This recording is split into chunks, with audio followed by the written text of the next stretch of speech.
hamba kami yang bertata dalam kerajaan surga. Terima kasih ya Tuhan yang penjaga segala-galanya, di mana Engkau sudah memberkati kami sampai pada malam hari ini ya Tuhan. Kami boleh berkumpul di sini dalam keadaan sehat dan penuh sukacita. Ya Tuhan Allah, pada saat ini kami akan mendengarkan kebenaran firman-Mu melalui pelajaran sekolah Sabat. Biarlah ya Tuhan kami siapkan hati dan pikiran kami masing-masing, agar dengan demikian ya Tuhan, pelajaran sekolah Sabat yang akan kami diskusikan pada malam hari ini boleh kami mengerti dan boleh kami terapkan di dalam kehidupan kami sehari-hari. Begitu juga ya Tuhan, bagi kami di sini yang akan menyampaikan kebenaran firman melalui pelajaran sekolah Sabat, biarlah ya Tuhan Engkau urapi beliau agar setiap kebenaran firman yang akan beliau sampaikan jalan dengan kehendak-Mu. Ampuni dosa kami Tuhan, hanya di dalam nama Yesus dan berdoa dan ucap syukur. Amin. Amin. Sebelum kita dengarkan renungan, kita dengarkan anak-anak bernyanyi dulu. Ayo, nyanyi dulu anak-anak. Yuk, mau nyanyi apa? Ayo. Ayo. Ayo Gilbert, ayo Freddy. Apa lagunya? Ayo nyanyi. Daun gereja ya. Mau nyanyi apa, Bau? Apa tuh? Nyanyi. Ayo. Oh, Bihol deh ya. Ayo Dedi apa? Ayo. Satu, ayo Dean. Berdiri semua. Ayo berdiri Berdiri semua. Dean. Kakak, ini kakak. Iya. Berdiri Kak. Tarik, yang tarik. bagus, bagus. Tarik, Tri. Oke. Yesus Bihol, Bihol. Sama bahasa Indonesianya ya. Behold, behold, I stand at the door and knock, knock, knock. Behold, behold, I stand at the door and knock, knock, knock. If anyone hear my voice, if anyone hear my voice, and will open, open, open the door, I will come in. Enggak tahu. Nggak pernah dibikin bahasa Indonesia nih. I stand at the door and knock, knock, knock. Behold, Wah, behold. demo deh. I stand at the door and knock, knock, knock. If anyone hear my voice, if anyone hear my voice, and will open, open, open the door, I will come in. Amin. Terima kasih anak-anak. Oke, silakan duduk mas, lipat tangannya semuanya. Lipat tangan semuanya, nggak ada yang main handphone. Hebat semua anak-anak yang diapain? PSP. Bihol, bihol. Yogi aja enggak pernah dengar ya? Iya. Bahasa Indonesia yang dia tahu. Iya. Bahasa Indonesia langsung. Dengar. Yes. Kebalikannya di sini bahasa Indonesia nggak tahu. Baik, terima kasih. Selamat malam untuk kita semua. Ini saya baru tahu ini judulnya ini sekarang ini. 3 pekabaran kosmis. Yang biasanya kita dengar apa? 3 pekabaran Malaikat. 3 pekabaran malaikat. Ini pelajaran yang sangat baik sekali. Ini adalah salah satu apa? Doktrin gereja apa? Gereja Masehat Tenar Kudus. Oke. Hari Kamis judulnya adalah umat Allah yang sisa di akhir zaman. Tapi sebelum itu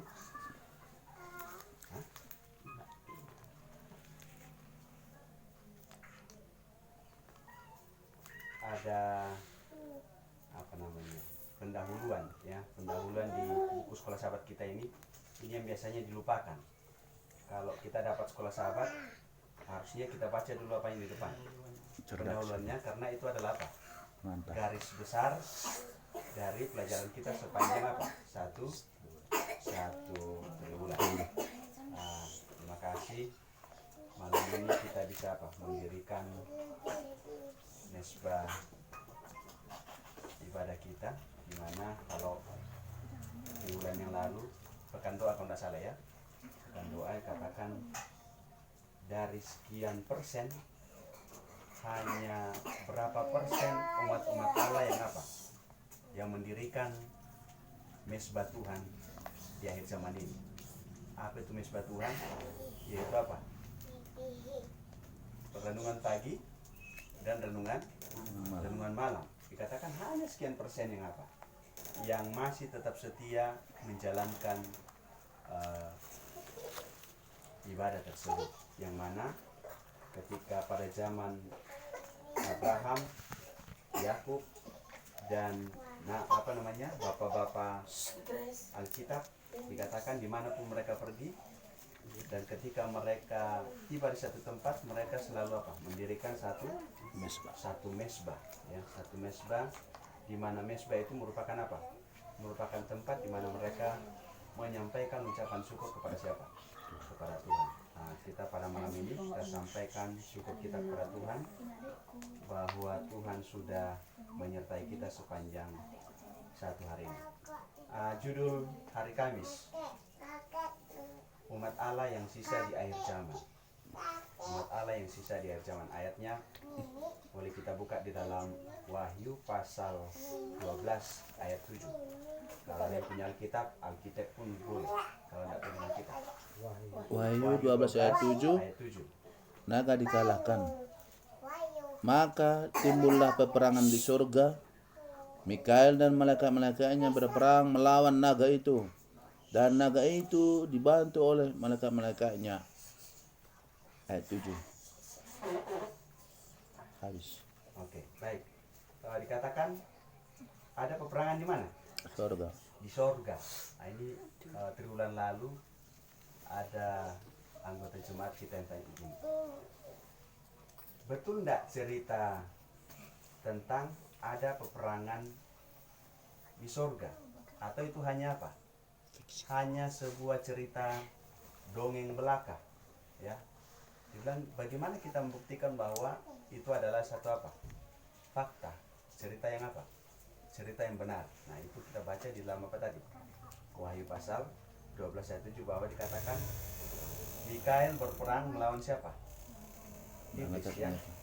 Kemudian dikatakan keterangan pelajaran kita, tujuan iblis saat itu dan tujuannya sekarang adalah untuk merebut kendali atas alam semesta. Coba baca Yesaya 14 ayat 12 sampai 14. Yesaya pasal 14 ayat 12 sampai 14. Yesaya 14 ayat 12 sampai 14. Yesaya 12 14. 14 ayat 12 sampai 14. Wah. Iya. Wah. Wah.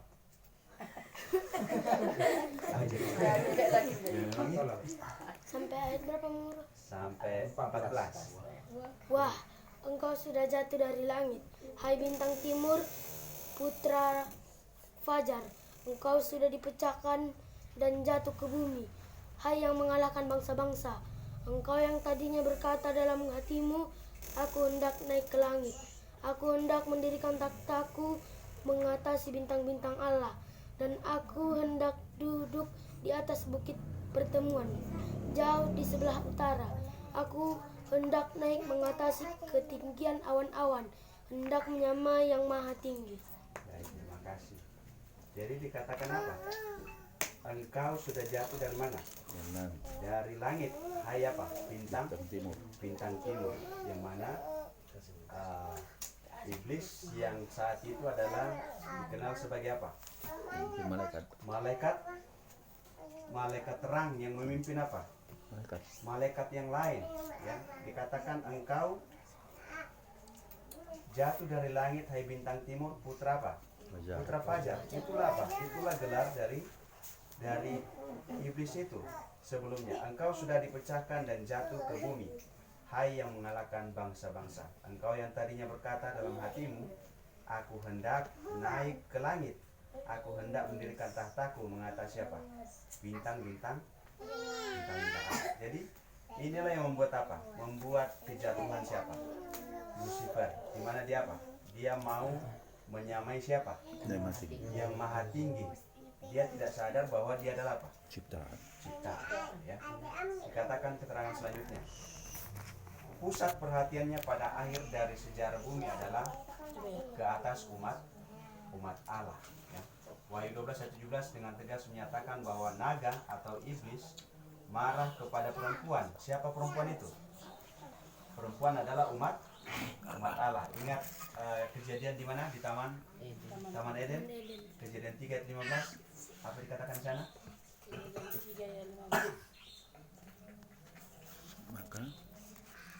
Maka Aku akan mengadakan Kejadian 3. Jadi 3:15. Aku akan mengadakan permusuhan antara engkau dan perempuan ini, antara keturunanmu dan keturunannya. Keturunannya akan meremukkan kepalamu, dan engkau akan meremukkan tumitnya. Iya.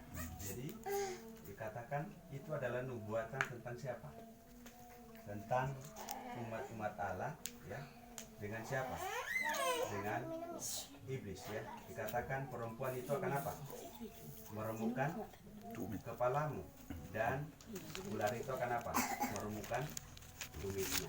Kemudian dikatakan di sini, pernyataan ini keturunan yang lain adalah juga diterjemahkan yang sisa di dalam versi Alkitab versi King James Version. Umatnya yang sisa tetap loyal kepada Kristus menurut pada kebenarannya dan setia pada misinya. Daniel dalam Wahyu 12 ayat 17, iblis atau naga marah pada perempuan itu atau gereja Allah, atau boleh kita katakan apa? Umat Allah. Dan iblis sangat marah dengan umat yang menuruti perintah-perintah Allah, dan dia akan melakukan apapun yang menghancurkan apa? Mereka. Pertanyaannya, mengapa iblis sangat marah kepada siapa? Kepada umat-umat yang mentaati firman Tuhan. Kenapa? Kadang-kadang lagi yang mau diakannya, yang mau digodanya. Apa? Iya. Jadi iblis akan marah ketika ada yang apa? Yang setia kepada Tuhan. Supaya apa? Supaya jangan hanya dia nanti yang apa? Dibakar. Yang dibinasakan. Dia cari apa? Dia cari kawan, ya. Coba kalau kita baca dalam Wahyu itu dikatakan dia berhasil apa? Menyeret sepertiga malaikat apa? Malaikat surga. Bayangkan, 2/3. ya, 2/3. sepertiga. Oh ya. Ya, Oh ya, sorry. sepertiga. 2/3. Sepertiga. Jadi Sepertiga sepertiga itu malaikat dikatakan bukan hanya ribu, tapi apa dikatakan? Berlaksa-laksa. Itu tidak bisa kita hitung secara apa? Kalkulator kalau mau hitung itu sudah apa? Error dia. Tidak terhitung, artinya tidak terhitung. Dari berlaksa-laksa itu sepertiga yang apa? Yang ditariknya berhasil dia apa? Dia goda. Bayangkan makhluk surga saja bisa dia apa? Ditarik Di bawahnya. apalagi kita apa? Manusia. Nah, buktinya bahwa manusia itu dapat digoda ketika di mana? Di Taman Eden, ya. Tuhan kasih perintah, Tuhan cuma minta penurutan kepada siapa? Kepada Adam dan Hawa. Jangan, ya kan? Jangan. Tapi ternyata manusia lebih suka apa? Coba-coba. Ya. Tidak apa-apa. Dan setan lebih pintar apa? Memutarkan apa? Fakta. Allah katakan kalau kamu makan pohon itu, kamu apa? Itulah mati. Kamu mati. Tapi datang setan dikatakan apa? Kamu sekali-kali tidak akan diputar kan? Iya sama itu. Nah, kalau kau makan itu nanti Anda nggak apa-apa kok, kalau dimakan apa-apa. Itulah apa? Bisikan apa? Bisikan setan. Jadi dalam kehidupan ini hanya ada dua apa? Hanya ada dua pilihan. Ya. Jadi kalau di rumah kami selalu bilang sama anak-anak, mau pilih dengarkan yang di sebelah kirimu atau yang di sebelah kananmu, atau mendengarkan suara yang baik atau suara yang apa? Yang tidak baik. Itu pilihan. Ya.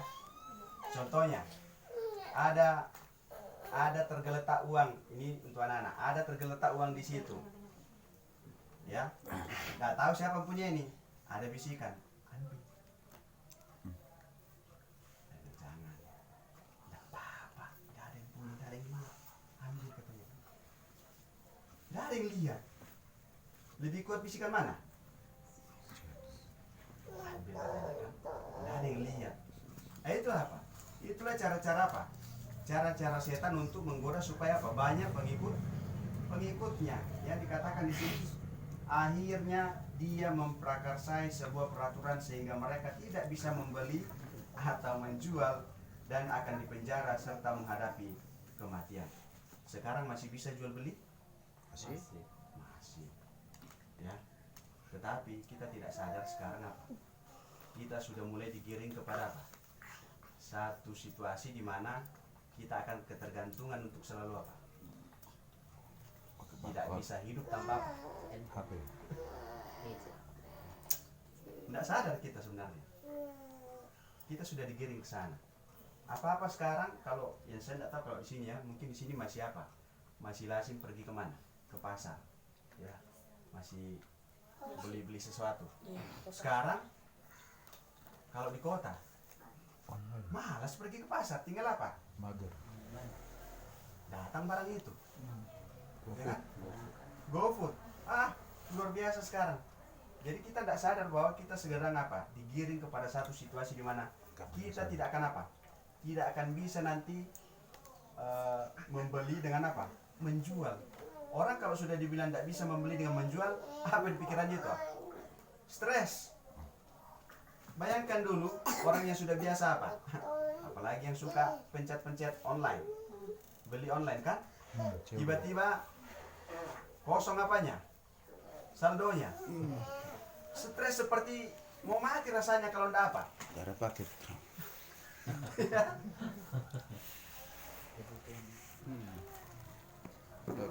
Artinya apa? Artinya kehidupan kita ini kita sedang diperhadapkan kepada satu situasi, dikatakan kita sedang hidup di mana? Di akhir zaman. Nah, kalau sudah dibilang akhir zaman, masih ada zaman yang lain? Dunia ini? Berikutnya penghakiman. Ya. Akhir zaman. Artinya apa? Selesai, tidak ada lagi. Kecuali di mana? Setelah penghakiman itu akan ada apa? Kehidupan yang Yerusalem baru, Yerusalem yang baru. Kalau apa? Kalau kita setia. Saya ingat kemarin pendeta Panjangan ya. Kemarin itu perempuan yang bagus sekali.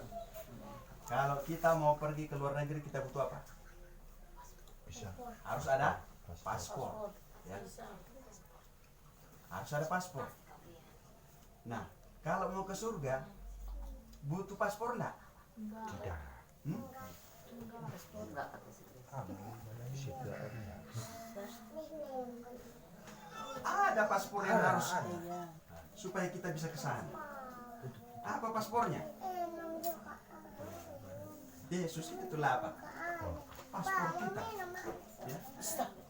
Dialah juru selamat kita. Nah, kalau kita tidak miliki dia, apakah kita bisa masuk ke sana? Yesus bilang apa? Akulah jalan, kebenaran dan Hidup. tidak ada seorang pun yang apa katanya?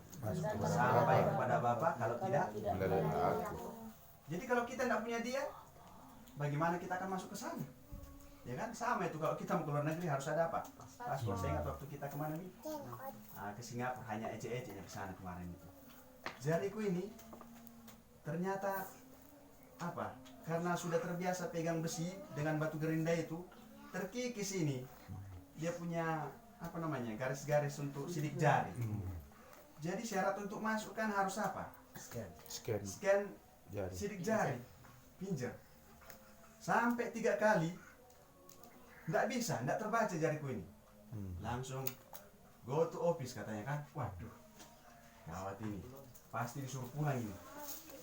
Akhirnya ditanya, di interview segala macam, kasih tunjuk KTP, apa kerjamu di sana di Batam katanya kan.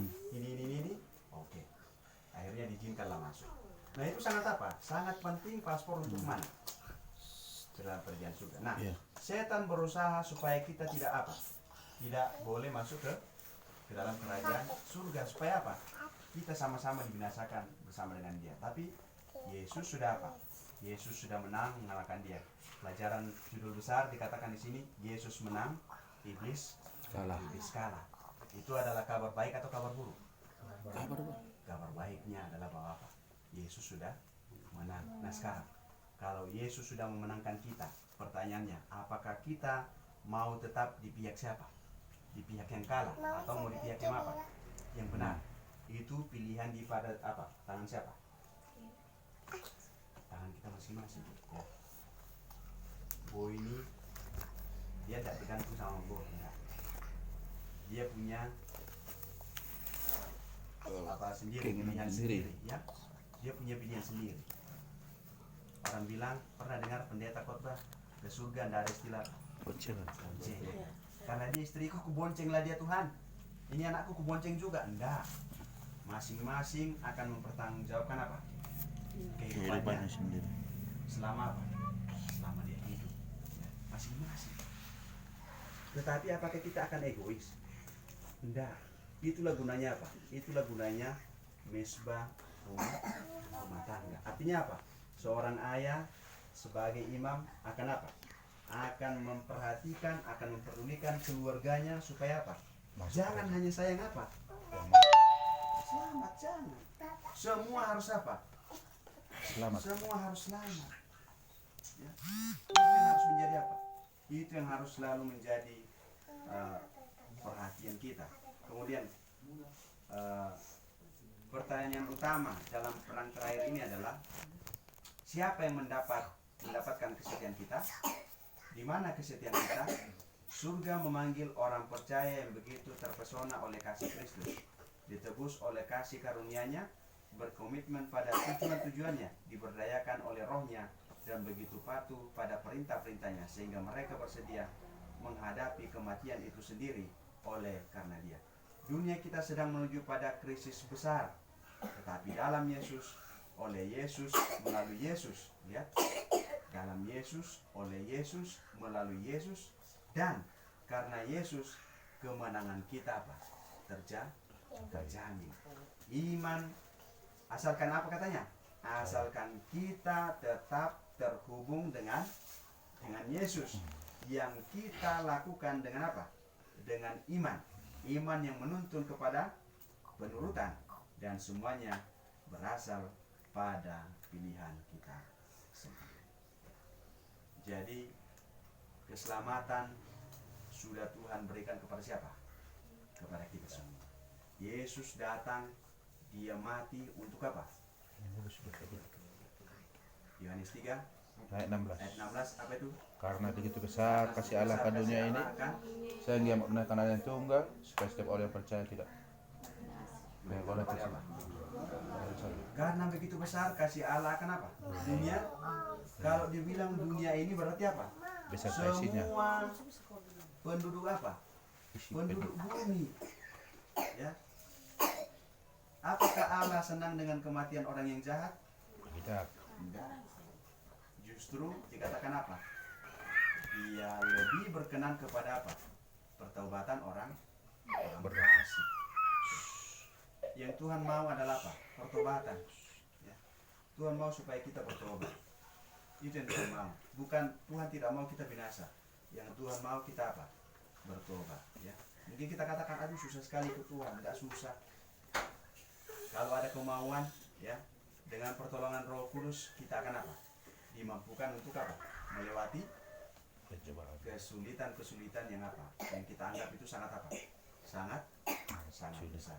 Jadi biarlah kiranya pelajaran ini boleh menolong kita sebagai umat Allah yang sisa di akhir zaman, kita boleh mempertahankan iman kita. Iman kita kepada siapa? Kepada Yesus yang sudah menang dan mati di atas apa? Kayu salib. Tidak hanya cukup mati di kayu salib, ya. Ketika Yesus mati di atas kayu salib, iblis apa? Senang. Tetapi dia lupa bahwa Yesus pernah berkata, dia akan apa? Bangkit pada hari yang ketiga. Dan ketika dia bangkit hari yang ketiga, disitulah kekalahan siapa? Iblis. Ya. Yang tadinya iblis merasa bahwa dunia ini adalah apa? Milik dia. Ketika Yesus bangkit dan naik ke surga, maka itu diambil alih kembali oleh siapa? Oleh Yesus, sang apa? Sang pencipta. Jadi kita bersyukur bahwa Yesus sudah apa? Menebus kita. Sekarang pertanyaannya, apakah kita mau menerima keselamatan itu atau tidak? Pilihan ada di tangan apa? Di tangan kita masing-masing. Jadi biarlah kiranya Tuhan akan menolong kita, menguatkan kita supaya apa? Supaya kita semakin teguhkan di dalam kehidupan yang apa? Semakin apa? Semakin susah, ya. Semakin lama dunia ini bukan semakin baik. Kalau pemikiran dunia, sepertinya dunia ini semakin apa? Semakin maju, semakin membaik. Tapi ternyata apa? Justru semakin mendekati kepada apa? Kebinasaan. Ya. Kalau orang Cina luar biasa dalam menemukan apa? Teknologi. Bayangkan ada satu orang yang berusaha membuat satu tank anti kiamat. Coba nanti cari di YouTube itu. Tank anti kiamat. Dia sudah takut dengan kiamat. Dia buat satu tank, dia uji coba karena api, dilebur api segala macam tidak apa? Tidak hancur. Dia lupa bahwa apa? Itu semua akan apa? Semua akan dibinasakan oleh tidak ada yang akan luput dari apa? Dari sinar terang kemuliaan siapa? Kemuliaan Yesus. Jadi percuma berusaha menyelamatkan diri sendiri tanpa apa? Bergantung kepada Yesus sebagai apa? Juru selamat. Jadi biarlah kita apa? Senantiasa menggantungkan kehidupan kita hanya kepada Tuhan Yesus. Memberkati kita. Ada pertanyaan sebelum ditutup atau tambahan? Silakan. Pertanyaannya, Ya. apakah nanti setelah datang Yesus ya kedua kali semua orang akan hidup, yang benar atau yang jahat? Nah, ya ini pertanyaan bagus ini. Karena ada orang bilang begini, pokoknya percaya di dalam nama Yesus pasti apa? Selamat. Hah. Jangankan manusia, setan pun percaya bahwa apa? Yesus adalah anak Allah. Dan tidak cukup katakan situ, bahkan dia apa? Dia gemetar ketika dia mendengar apa? Nama Yesus, ya. Dia gemetar ketika dia mendengar siapa? Nama Yesus. Nah, pertanyaannya, apakah semua orang akan apa? Selamat ketika Yesus datang? Oh, enggak. Di awal tadi dia bilang, mereka yang memiliki apa? Memiliki paspor, hanya mereka yang memiliki itu yang apa? Yang boleh dibangkitkan ketika siapa? Ketika Yesus datang yang kedua kali. Semua akan dibangkitkan, tetapi beda waktunya, ya. Yang setia kepada Yesus, ya, dan setia melakukan perintah-perintahnya akan apa? Akan dibangkitkan pada kedatangan yang kedua, ya. Bagaimana dengan yang apa? Dengan yang tidak bangkit ketika Yesus datang? Mereka masih tetap di dalam kubur menunggu kedatangan yang keberapa? Yang ketiga. Yang ketiga. Bangkit, mereka dibangkitkan. Ya bangkit, tetapi untuk apa? Dibangkitkan untuk Dibakar. dibinasakan. Ya bayangkan ya, sudah mati kita. Ya mungkin matinya yang pertama biasa-biasa saja. Ini dibangkitkan lagi, wah, udah bangkit. Tapi mereka dibangkitkan dan dipimpin oleh siapa? Setan untuk merebut Yerusalem yang baru. Ayo serang. Tetapi apa? Dalam sekejap mata mereka akan apa?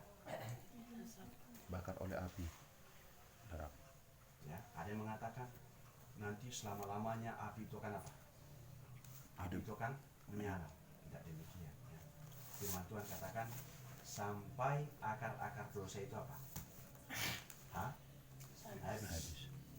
Ya. Sampai akar dosa itu apa? Habis. Maka api yang dikatakan kekal itu akan padam dan Yerusalem yang baru akan apa? Turun. 1000 tahun. 1000 tahun. Kita akan 1000 tahun kita di mana? Ketika dibangkitkan itu 1000 tahun di mana? Di surga. Ngapain di surga 1000 tahun? Menghakimi, mengadili. Menghakimi. Ada itu ya, kebetulan layak di bidang apa?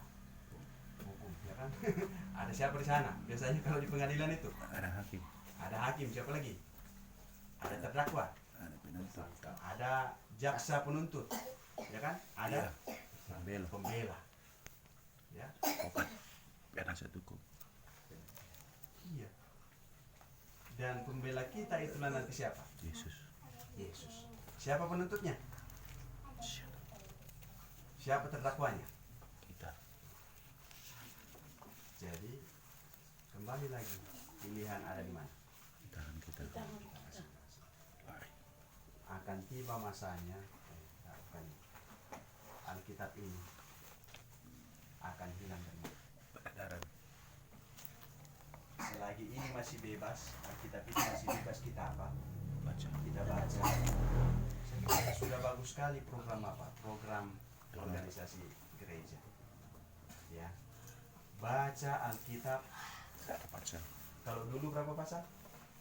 5. 5. Wah, terlalu berat 5. Ini 1 pasal. Oke, sekarang dikurangi jadi berapa? 3 pasal. Ya kan? Wah, 3 pasal pun tidak terbaca katanya kan? Oke lah. Kalau tidak terbaca 3 pasal, paling tidak